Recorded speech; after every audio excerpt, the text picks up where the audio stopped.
Hello dear student, कैसे हैं आप लोग। आशा करते हैं एकदम मस्त होंगे, स्वस्थ होंगे और अपने पढ़ाई को एकदम शानदार लेवल से कर रहे होंगे।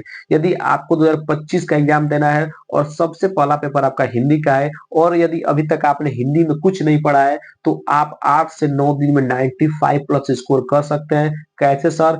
मैं आज की इस वीडियो में बाबू हिंदी के पूरे बुक का जितना भी मोस्ट इंपोर्टेंट गद्यांश 2025 एग्जाम में बन सकते हैं उन सभी का निपटारा इस वीडियो में करने वाले हैं। यदि आपने इस वीडियो को पूरा अंत तक देख लिया और मैं जितने प्रश्न इस वीडियो में कवर कराऊंगा, यदि आपने इसको अच्छे से कवर कर लिया तो आपको हिंदी का गद्यांश का टेंशन छोड़ देना है। क्योंकि मैं बता दूं कि आपके एग्जाम में जो गद्यांश है वो कितने नंबर का आता है? 6 नंबर का आता है। 6 नंबर यदि आप पाना चाहते हैं मात्र 10-15 मिनट की वीडियो में तो आप इस वीडियो पूरा अंत तक बने रहिएगा बाबू। ठीक है, और आप चाहते हैं कि सभी सब्जेक्ट का इसी तरह मोस्ट और क्वेश्चन मिलता रहे तो इस चैनल को सब्सक्राइब जरूर कर लीजिएगा बाबू। ठीक है, बाकी आपको हिंदी में इसके अलावा कुछ नहीं पढ़ना है। ठीक है, तो चलिए वीडियो को स्टार्ट करते हैं बिना किसी देरी का। और मैं बता दूं कि जितने मैंने गद्यांश लिया है सभी प्रश्नों का उत्तर भी मैंने लिखा है और आपको एग्जाम में कैसे लिखना है मैं वो भी इस वीडियो में आपको बताऊंगा, ताकि एग्जामिनर एक नंबर भी नहीं काट पाए। क्योंकि आप देखिए मैंने कॉपी में ही लिखा है ताकि आपको मैं बता सकूं कि आपको एग्जाम में कैसे लिखना है। तो चलिए वीडियो को स्टार्ट करते हैं। और सबसे पहला चैप्टर आपका लगभग है मित्रता।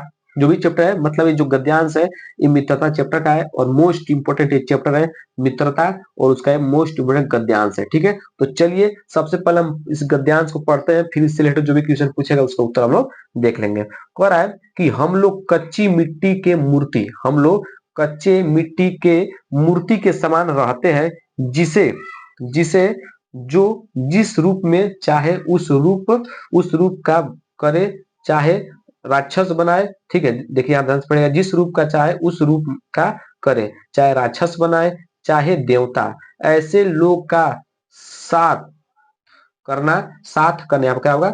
साथ करना, ऐसे लोग का साथ करना हमारे लिए बुरा है जो हमसे अधिक दृढ़ संकल्प के हो, क्योंकि हमें उनकी हर एक बात बिना विरोध के मान लेनी पड़ती है। पर ऐसे लोगों के साथ करना और बुरा है, ठीक ना, और बुरा है जो हमारी ही बात को ऊपर रखते हैं, क्योंकि ऐसे ऐसी दशा में न तो हमारे ऊपर कोई दबाव रहता है और न ही हमारे लिए कोई सहारा रहता है। ये आपका मोस्ट इंपोर्टेंट चैप्टर मित्रता का गद्यांश है। चलिए सबसे पहले गद्यांश पढ़ लेना, क्योंकि कोई भी गद्यांश यदि आप सॉल्व करना चाहते हैं, पूरा पूरा नंबर पा लेना चाहते हैं, तो आपको सबसे पहला काम करना है कि पूरे गद्यांश को एकदम ध्यानपूर्वक पढ़ना है, ताकि आप से जो भी नीचे से प्रश्न पूछेगा आप उसका उत्तर दे सकते हैं। तो इससे रिलेटेड आपको 3 प्रश्न पूछेगा, कोई भी गद्यांश या पद्यांश देगा तो उससे रिलेटेड आपको 3 प्रश्न पूछेगा। देखिए 3 प्रश्न पूछा है और प्रत्येक प्रश्न कितने नंबर का है? 2-2 नंबर का है। ठीक है, तो पहला प्रश्न कर रहा है कि उपयुक्त गद्यांश का संदर्भ लिखिए। आपको जो भी ऊपर गद्यांश दिया गया है इसका संदर्भ लिखना है। संदर्भ लिखने का मैंने ट्रिक बताया है और इस वीडियो में बताऊंगा कि आपको संदर्भ कैसे लिखना है।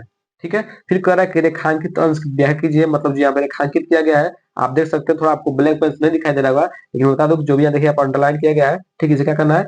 व्याख्या करना है। ठीक है, रेखांकित अंश की व्याख्या करना है। फिर तीसरा पूछा है कि हमें किन लोगों का साथ नहीं करना चाहिए। ठीक है, 3 प्रश्न पूछा है। चलिए सबसे पहला प्रश्न का उत्तर लिखते हैं कि उपयुक्त गद्यांश का संदर्भ लिखिए। तो कैसे लिखना है मैं आपको इस वीडियो में बता देता हूँ।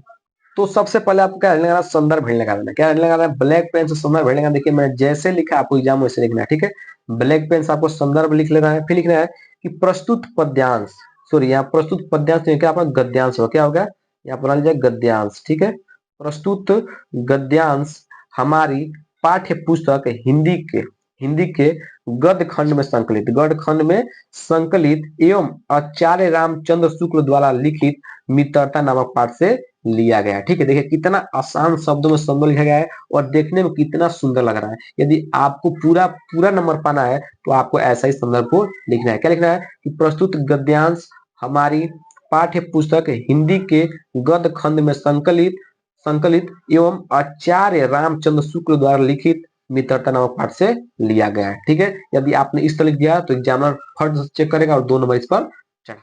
समझ में आएगा कि आपको संदर्भ कैसे लिखना है। ठीक है, अब हम लोग इसका दूसरे वाले क्वेश्चन बढ़ेंगे। दूसरा क्वेश्चन क्या पूछता है? रेखांकित अंश की व्याख्या। आप क्वेश्चन देख लीजिए कि रेखांकित कहाँ तक किया गया है, वहीं तक आपको लिखना है। ठीक है, तो चलिए मैं डायरेक्ट इसका उत्तर बताता हूँ, आप पीछे जाकर देख सकते हैं। ठीक है, सबसे पहले आपको लिखना है सेकेंड और लिखना है कि रेखांकित अंश की व्याख्या, फिर ऐसे ब्लैक लाइन क्या करना है आपको अंडरलाइन कर देना है। ठीक है, जैसे मैं लिखा है वैसे आपको एग्जाम में लिखना है, तभी फुल नंबर मिलेगा। ठीक है, फिर इसमें लिखना है कि लेखक कहते हैं, जो इस चैप्टर के लेखक कहते हैं कि लेखक कहते हैं कि जब हम समाज में प्रवेश करते हैं तो हम कच्ची मिट्टी से बनी मूर्ति जैसे अपरिपक्व रहते हैं। कच्ची मिट्टी को मूर्तिकार जिस रूप में बनाना चाहे बना सकता है। ठीक है, रेखांकित तो लिखना है। फिर आपको थोड़ा सा और इसका क्या लिखना है उसको मैं बताता हूँ। क्या लिख रहा है, अर्थात वह उस मिट्टी से देवता की मूर्ति भी बना सकता है और राक्षस का भी। उसी किशोरावस्था में ये समाज हमें जिस रूप का चाहे उस रूप में बना सकती है। लेखक कहते हैं हमें ऐसे लोगों का साथ नहीं रहना चाहिए जिनका लक्ष्य हमसे बड़ा है, क्योंकि उस स्थिति में हमें उसकी हर बात को बिना विरोध किए मानना पड़ता है। ठीक है, अब यहाँ तक हो गया। बस आपको रेखांकित से व्याख्या में इतना ही लिखना था। बाकी आपका तीसरा प्रश्न क्या पूछता है उसको देख लीजिए। तीसरा प्रश्न आपसे पूछा था इस प्रश्न में, तीसरा में क्या पूछता है उसको देख लीजिए, फिर इसका उत्तर मैं आपको बता देता हूँ। तीसरा में पूछा था आपसे कि हमें किन लोग का साथ नहीं करना चाहिए। ठीक है, तो इसका उत्तर क्या लिखना है आपको, मैं आपको दिखा देता हूँ कि हमें किन लोगों के साथ नहीं करना चाहिए, कि आपको एग्जाम में ऐसा ही लिखना है। ठीक है, तो तीसरा का उत्तर क्या लिखना है, लिखना है कि हमें ऐसे लोगों का साथ नहीं करना चाहिए जो हमसे अधिक दृढ़ संकल्प के हैं तथा ऐसे, फिर लिखना है थोड़ा इसमें लिखना है कि हमें ऐसे लोगों का साथ नहीं करना चाहिए जो हमसे अधिक दृढ़ संकल्प के हों तथा ऐसे ऐसे ऐसे लोगों का भी साथ नहीं करना चाहिए जो हमें ही अच्छा संकल्प वाला मानते हैं, अच्छा संकल्प वाला मानते हैं। ठीक है, तो आपको इस गद्यांश का तीनों प्रश्न का उत्तर मैंने बता दिया है। आशा करते हैं कि आपको क्लियर हो गया होगा। ठीक है, बाकी अब हम लोग दूसरा इस चैप्टर के दूसरे गद्यांश पर बढ़ते हैं जो आपके लिए मोस्ट इंपोर्टेंट होने वाला है। ठीक है, तो दूसरा गद्यांश क्या, ध्यान समझिएगा। कोई भी गद्यांश उसको सॉल्व करने का तरीका का ध्यान से पढ़ना है। ठीक है, तो आपके मित्रता चैप्टर का दूसरा गद्यांश है। ठीक है, कह रहा है कि मित्रता के लिए यह आवश्यक नहीं है कि दो मित्र एक ही प्रकार का कार्य करते हो तथा एक ही रुचि हो। इसी प्रकार प्रकृति और आचरण की समानता भी आवश्यक या वांछनीय नहीं है। ठीक ना, दो भिन्न प्रकृति के मनुष्यों में बराबर प्रीति और मित्रता रही है। ठीक है, राम धीर राम धीर और राम धीर और शांत प्रकृति थे। ठीक है, लक्ष्मण उग्र और उद्धत स्वभाव के थे। दोनों भाइयों में बहुत स्नेह था, दोनों भाइयों में क्या था, बहुत स्नेह था। ठीक है, फिर चलते हम लोग इसमें और थोड़ा सा है और उसको देख लेते हैं इस एक अध्याय में और क्या लिखा है, इसको हम लोग पढ़ लेते हैं, फिर इसके प्रश्न का उत्तर दे देंगे। ठीक है, फिर कह रहा है कि उदार तथा आश्चर्य उच्चाश्चर्य कर्ण और लोभी दुर्योधन के स्वभावों में कुछ विशेष समानता न थी और उन दोनों की मित्रता खूब निभाई गई। ठीक ना, निभी। ठीक है, यहाँ पे भी लिख सकते हैं। फिर अब आपको सबसे पहले इस गद्यांश को इस तरह पढ़ लेना है। फिर आपसे रिलेटेड तीन प्रश्न पूछा है, तीन प्रश्न के ध्यान से कि प्रस्तुत गद्यांश का संदर्भ लिखिए। ठीक है, प्रस्तुत गद्यांश का संदर्भ लिखिए। फिर कह रहा है कि रेखांकित अंश की व्याख्या कीजिए। फिर कह रहा है कि लाभ, तीसरा प्रश्न है कि राम लक्ष्मण के स्वभाव में क्या अंतर है। फिर इससे चौथा प्रश्न पूछा है प्रस्तुत गद्यांश में लेखक क्या क्या कहना चाहता है। मतलब इसमें टोटल 4 क्वेश्चन पूछ दिया है, बाकी आपको 6 नंबर का ही प्रश्न आएगा। ठीक है, उससे अधिक नहीं होगा। किसी के गद्यांश में 4 भी पूछ देगा, किसी के गद्यांश में 3 भी पूछ सकता है। ठीक है, तो सबसे पहला प्रश्न है कि प्रस्तुत गद्यांश का संदर्भ लिखिए। ठीक है, इसका संदर्भ लिखना है, तो संदर्भ कैसे ध्यान समझिएगा। संदर्भ मैंने बताया है, संदर्भ इसमें बता देते हैं कैसे लिखना है। लिखना है कि प्रस्तुत गद्यांश हमारी पाठ्य पुस्तक हिंदी के आचार्य रामचंद्र शुक्ल द्वारा लिखित मित्रता नामक पाठ से लिया गया है। ठीक है, इस प्रश्न का गद्यांश संदर्भ ऐसा लिखना है कि प्रस्तुत गद्यांश हमारी पाठ्य पुस्तक हिंदी के आचार्य रामचंद्र शुक्ल द्वारा लिखित मित्रता नामक पाठ से लिया गया है। ठीक है, अब आपका दूसरा प्रश्न पूछा है कि रेखांकित अंश का व्याख्या कीजिए। तो चलिए इसका व्याख्या कैसे लिखना है मैं आपको बता देता हूँ। जैसे लिखा हूँ आपको एग्जाम में वैसे ही लिखना है। तो चलिए सबसे पहले आपको हेड लगाना है रेखांकित अंश की व्याख्या। हेडिंग क्या लगाना है आपको, रेखांकित अंश की व्याख्या हेड लगाना है। फिर इसमें लिखना है, आपको ध्यान से क्या लिखना है, ब्लैक पेन से हेड लगाना है। फिर लिखना है कि लेखक यह बताना चाहते हैं कि सच्ची मित्रता के लिए यह आवश्यक नहीं है कि दो मित्र एक जैसे ही काम करें। जो रेखांकित अंश की व्याख्या बता रहा हूँ वो मैंने ऑलरेडी क्वेश्चन में रेखांकित किया गया है, जाकर आप देख सकते हैं। ठीक है, मैं डायरेक्ट उत्तर बता रहा हूँ। ठीक है, तो यह लेखक ये बताना चाहते हैं कि सच्ची मित्रता के लिए यह आवश्यक नहीं है कि दो मित्र एक जैसा ही काम करें और समान रुचि के हो। ठीक है, भिन्न भिन्न प्रवृत्ति व स्वभाव वाले व्यक्ति भी आपस में मित्र हो सकते हैं। ठीक है, मित्र हो सकते हैं। ठीक है, देख लीजिए यहाँ तक उत्तर आप लोग, ये दूसरे प्रश्न का उत्तर था। फिर आपसे तीसरा प्रश्न क्या पूछा था?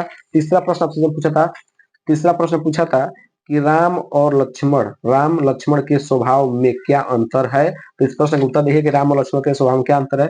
लिखेगा कि इसका उत्तर लिखना है कि राम और लक्ष्मण के स्वभाव में यही अंतर है कि राम धैर्यशाली, राम क्या है? धैर्यशाली और शांत प्रवृत्ति के थे, परंतु लक्ष्मण उग्र और उद्धत स्वभाव के थे। फिर भी दोनों में अत्यंत प्रेम है, अत्यंत प्रेम है। ठीक है, तो आप इस तीसरे प्रश्न का उत्तर आपको इतना लिखना है। फिर आपको इसका चौथा प्रश्न क्या पूछा उसको देख लीजिए। चौथा प्रश्न पूछा है कि प्रस्तुत गद्यांश में लेखक का क्या कहना, मतलब क्या कहना चाहता है? इस गद्यांश में क्या कहना चाहता है? तो इस प्रश्न का उत्तर भी देख लीजिए कि इस गद्यांश में क्या कहना चाहता है। ठीक है, तो देखिए इसका उत्तर क्या लिखना है। लिखना है कि प्रस्तुत गद्यांश में क्या लिखना है कि प्रस्तुत गद्यांश में लेखक कहना चाहता है यह आवश्यक नहीं है कि मित्रता में परस्पर विचार, कार्य या रुचि मिलते हो, भले ही दो व्यक्तियों के स्वभाव अलग अलग हो, लेकिन मित्रता में यह सब नहीं देखा जाता है। मित्रता किन्हीं भी भिन्न भिन्न विचारों के व्यक्तियों के बीच हो सकता है, हो सकता है। ठीक है, आशा करते हैं कि आपको दूसरा भी गद्यांश कंप्लीट हो गया, क्लियर हो गया होगा। बाकी आपके मित्रता चैप्टर के यही दो मोस्ट इंपोर्टेंट क्या थे? गद्यांश थे। बाकी इस चैप्टर कोई आपको गद्यांश नहीं पढ़ना है। यदि आपने इसी दोनों को कवर कर लिया तो बाकी आपको कुछ नहीं पढ़ने का सकता है। फिर अब हम लोग चलेंगे अगले वाले गद्यांश पर, जो आपके नेक्स्ट वाले चैप्टर से है। ठीक है, तो चलिए अगले वाले चैप्टर का गद्यांश हम लोग देख लेते हैं। अब आपका जो अगला चैप्टर है वो ममता है। ठीक है, ममता चैप्टर का जो भी मोस्ट इंपोर्टेंट गद्यांश है उस वीडियो में इस वीडियो का करेंगे, कवर करेंगे। फिर चलते हैं हम लोग अब तीसरे गद्यांश पे जो आपका नेक्स्ट चैप्टर का है। ठीक है, ममता चैप्टर जो है। ठीक है, कह रहा है कि रोहदास रोहदास दूर के प्रकोष्ठ में बैठी हुई युवती ममता सोड़ के तीक्ष्ण गंभीर गंभीर को देख रही थी। ममता विधवा थी। क्या थी? ममता विधवा थी। उसका यौवन सोड़ सोड़ के समान ही उमड़ रहा था। मन में वेदना मस्तक, ठीक है, वेदना मस्तक, फिर आगे क्या लिखा उसको ध्यान रखिएगा। फिर वेदना मस्तक में आधी आंखों में पानी, आधी आंखों में पानी की बरसात लिए वह सुख के कंटक शयन में विकल थी। वह रोहदास दुर्गपति के मंत्री चूड़ामणि की अकेली दुहिता थी। फिर उसके लिए कुछ अभाव होना असंभव था, परंतु वह विधवा थी। हिंदू विधवा संसार में सबसे तुच्छ निराश्रय प्राणी है। तब उसकी विडंबना का कहा अंत था। ठीक है, तो इस गद्यांश को आपको अच्छे से पढ़ लेना है। बाकी जब इससे रिलेटेड आपको 3 प्रश्न पूछेगा, मैंने बार बता रहा है कि या तो 3 पूछेगा या 4 पूछेगा, लेकिन 90% चांस है, 90% चांस है कि 3 ही प्रश्न पूछेगा उससे। ठीक है, और तीनों प्रश्न 2-2 नंबर कराएंगे। तो सबसे पहला प्रश्न क्या पूछा है कि उपयुक्त गद्यांश का संदर्भ लिखिए। उपयुक्त जो भी गद्यांश दिया गया उसका संदर्भ लिखना है। फिर कह रहा है गद्यांश की रेखांकित अंश की व्याख्या कीजिए। मतलब जो मैं रेखांकित किया हूँ पिछले पीछे जो था और ये था, इसका क्या करना है आपको? व्याख्या करना है। ठीक है, फिर कह रहा है कि उपयुक्त गद्यांश में हिंदू विधवा की स्थिति कैसी है। ठीक है, आपसे 3 प्रश्न पूछा है और चलिए एक एक प्रश्न का उत्तर हम लोग अच्छे से देख लेते हैं कि आपको प्रश्न का उत्तर क्या लिखना है। तो सबसे पहले आपको हेड लगाना है संदर्भ। हेड क्या लगाना है आपको? सबसे पहले आपको हेड लगाना है संदर्भ। फिर संदर्भ लिखना है कि प्रस्तुत गद्यांश, ये जो गद्यांश है प्रस्तुत गद्यांश हमारी पाठ्य पुस्तक हिंदी हिंदी के गद्य खंड से संकलित, गद्य खंड या खंड में संकलित यहाँ पर आएगा, ममता नामक पाठ से अवतरित है। इसके लेखक जयशंकर प्रसाद जी। इसे लेखक कौन है? जयशंकर प्रसाद जी है। प्रस्तुत गद्यांश हमारी पाठ्य पुस्तक हिंदी के, यहाँ पर हिंदी के गद्य खंड में, यहाँ पर में संकलित ममता नामक पाठ से अवतरित है। इसके लेखक जयशंकर प्रसाद जी हैं। ठीक है, पहले प्रश्न का उत्तर आपको मिल गया होगा। ये आपका पहला प्रश्न था। ठीक है, ये आपका दूसरा प्रश्न है। ठीक है, दूसरा प्रश्न क्या है? दूसरा प्रश्न रेखांकित अंश की व्याख्या। जो मैंने रेड पेन से अंडरलाइन किया उसी का क्या करना आपको? व्याख्या करना है। ठीक है, तो व्याख्या में लिखना, ध्यान से लिखना है कि जयशंकर प्रसाद जी कहते हैं कि जो जयशंकर प्रसाद है इस ममता चैप्टर के क्या है, जो लेखक कहते हैं कि जयशंकर प्रसाद जी कहते हैं कि ममता विधवा स्त्री थी, जो ममता थी वो विधवा स्त्री थी, अर्थात ममता के पति की मृत्यु युवावस्था में ही हो गई थी। ममता जो ममता थी, ममता का यौवन यौवन यौवन सोन नदी के ही समान गंभीर प्रतीत हो रही थी। ममता के मन में दुख मस्तिष्क, ठीक है, दुख मस्तिष्क, फिर शायद क्या लिखना है, आगे क्या लिखना है, में उदासी रूपी आंधी तथा आंखों में प्रेम के आंसू निकल रहे थे तथा वह पति के वियोग में व्याकुल थी। ठीक है, तो मात्र आपको इसके रेखांकित अंश की व्याख्या में आपको इतना ही लिखना है। ठीक है, अब आपका तीसरा प्रश्न क्या पूछा था, तीसरा प्रश्न देख लीजिए, तीसरा प्रश्न से पूछा था, ठीक है, तीसरा प्रश्न से पूछा था कि उपयुक्त गद्यांश में हिंदू विधवा की स्थिति कैसी है। तो इस प्रश्न का उत्तर क्या है, ध्यान दिएगा, इस प्रश्न का उत्तर लिख रहा है कि संसार में हिंदू विधवा प्राणी को एक तुच्छ तथा निराश्रय प्राणी माना जाता है। ठीक है, तो इस प्रश्न का उत्तर आपको मात्र इतना ही लिखना है। आशा करते हैं कि वाला प्रश्न क्लियर हो गया होगा, जो भी आपका गद्यांश है आपका ममता चैप्टर का। अब हम लोग इस चैप्टर का जो अगला मोस्ट इंपोर्टेंट गद्यांश है उसको कवर कर लेते हैं। ठीक है, चलिए हम लोग अब अगला गद्यांश को देखते हैं। आपका इस चैप्टर का दूसरा गद्यांश है। दूसरा गद्यांश कह रहा है कि हे भगवान, क्या लिखना है, हे भगवान तब के लिए विपद के लिए इतना आयोजन परमापिता, ठीक है ना, परम पिता की इच्छा के विरुद्ध इतना साहस पिताजी क्या भीख न मिलेगी। क्या कोई हिंदू भूपृष्ठ पर न बचा रहेगा जो ब्राह्मण को 2 मुट्ठी अन्न दे सके। यह असंभव है। ठीक है, फिर यहाँ लेना, फिर दीजिए, ठीक ना, फेर दीजिए पिताजी, फेर दीजिए, ठीक है, फेर दीजिए पिताजी, मैं कांप रही हूँ, इसकी चमक आंखों को अंधा बना रही है। ठीक है, इस तरह आपको क्या करना चाहिए, गद्यांश को अच्छे से पढ़ लेना है। बाकी आपको देखिए जो अंडरलाइन किया गया यहाँ पर ना, यहाँ पर अंडरलाइन किया गया है, फिर यहाँ पर किया गया है, इसका करना है रेखांकित अंश की व्याख्या करना होगा। बाकी अभी आपको नीचे पूछेगा। ठीक है, तो इस गद्यांश को ध्यान से पहले पढ़ना है। अब बेसिकली आपको कितना क्वेश्चन पूछेगा, 3 क्वेश्चन पूछेगा। पहला प्रश्न है कि उपयुक्त गद्यांश का संदर्भ लिखिए। पहले आपको संदर्भ लिखना है, फिर आपको इस पर 2 नंबर मिल जाएगा। फिर कह रहा है गद्यांश के रेखांकित अंश की व्याख्या, ठीक है, व्याख्या कीजिए। ठीक है, जो आपको ऊपर गद्यांश रेखांकित किया गया यहाँ यहाँ फिर और यहाँ पर क्या करना है, व्याख्या करना है। फिर आपका तीसरा प्रश्न पूछा है कि उपयुक्त गद्यांश में किस कार्य को ईश्वर की इच्छा के विरुद्ध बताया गया है। उपयुक्त गद्यांश में किस कार्य को ईश्वर के इच्छा के विरुद्ध बताया गया है। तो चलिए इसका उत्तर हम देखते हैं। पहला प्रश्न का उत्तर देखते हैं, उपयुक्त गद्यांश का संदर्भ कैसे लिखना है। आपको हेड लगाना है संदर्भ, इसका संदर्भ के ध्यान समझिएगा, संदर्भ हेड लगाना, फिर लिखना है कि प्रस्तुत गद्यांश हमारी पाठ्य पुस्तक हिंदी गद्य खंड से संकलित ममता नामक पाठ से अवतरित है। इसके लेखक कौन है, इसके लेखक जयशंकर प्रसाद जी है। ठीक ना, संदर्भ में आपको लिखना है कि प्रस्तुत गद्यांश हमारी पाठ्य पुस्तक हिंदी के गद्य खंड से संकलित ममता नामक पाठ से अवतरित है। इसके लेखक जयशंकर प्रसाद जी हैं।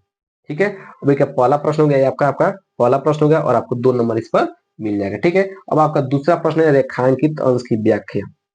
दूसरा प्रश्न क्या है, रेखांकित अंश की व्याख्या लिखना है कि ममता के लिए चूड़ामणि ने सेवकों के लिए गए स्वर्ण को जब ममता को देने लगे तो ममता आश्चर्यचकित हो गई और अपने पिता से कहती है कि पिताजी आगे आने वाले युगों के लिए फिर आगे क्या लिखना है, आने युगों के लिए भिक्षा नहीं मिलेगी। क्या लिखना है कि भिक्षा नहीं मिलेगी, जो आप पहले से ही इतना व्यवस्था कर रहे हो। ममता अंत में अपने पिता के द्वारा दी गई भेंट अस्वीकार करती है। ममता कहती है कि मैं इस भेंट को स्वीकार नहीं कर सकती क्योंकि इसकी चमक अत्यंत तीव्र है जो मुझे अंधी बना रही है। क्या कर रही है, अंधी बना रही है। बस आपको इसके रेखांकित अंश की व्याख्या में नहीं था। बाकी मैंने बताया है कि ऊपर रेखांकित कहाँ किया गया है, उसका उत्तर मैं बता दिया हूँ। ठीक है, तीसरा प्रश्न इसका है कि उपयुक्त गद्यांश में, ऊपर तीसरा प्रश्न पूछा था, तीसरा प्रश्न क्या पूछा था, ध्यान समझिएगा यहाँ पर। तीसरा प्रश्न पूछा था कि ईश्वर उपयुक्त गद्यांश में किस कार्य को ईश्वर के इच्छा के विरुद्ध बताया गया है। इसका उत्तर आपका लिखना, ध्यान समझिएगा, इसका उत्तर आपको लिखना है कि उपयुक्त गद्यांश में क्या लिखना है कि उपयुक्त गद्यांश में ममता के जो पिता हैं पहले से ही अपने अपने लिए स्वर्ण रखते हैं उसे ईश्वर के विरुद्ध बताया गया है। ठीक है, तो मात्र आपको यही गद्यांश पढ़ने थे। बाकी मैंने दो चैप्टर 1 और चैप्टर 2 के जितने मोस्ट इंपोर्टेंट गद्यांश हो सकते थे मैंने कंप्लीट कर दिया है। बाकी जो भी आपके और चैप्टर बच रहे हैं उसके मोस्ट इंपोर्टेंट गद्यांश कंप्लीट कर दूंगा। बाकी वीडियो कैसा लगा है कमेंट बॉक्स में